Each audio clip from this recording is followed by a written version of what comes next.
Sizonensia eyempaka ya Riigi amatendekero ga Uganda yo murundi 11 netandika eriizooba okuhinda n'omuzano gumwe abine kikopa ba Uganda Martyrs barutaayisa aba Bugema University omuli nkozi.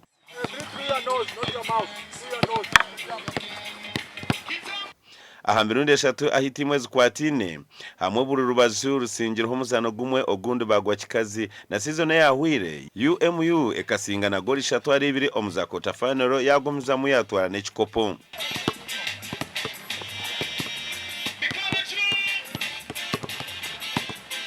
Empaka za season za kwanza yatabwa mu timu 23 bwanyuma bambara University okuzirigamu kane iza kwayanurwa omu group mukaga. Round yo kubanza neza kwa nezano hagati yo kwezo kwa mwenda okusiya ku 11 rere ya kabiri ne kwa nezano hagati yo kwa kabiri okusiya okwa katano omwaka guru kwize 2024.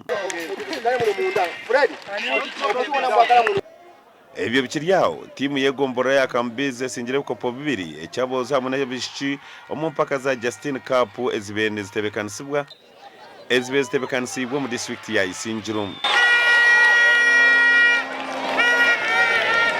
Aboza bakambize basingira abanyakitunda ahagoro inari 3 omuza penalty bwanyuma yo kuremwa kutebana omudakika 9.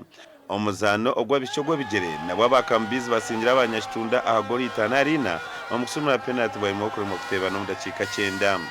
Honorable Justin Kashija ibazibwe aherize bicyoncho abasinguzi n'amashemerwa mingi.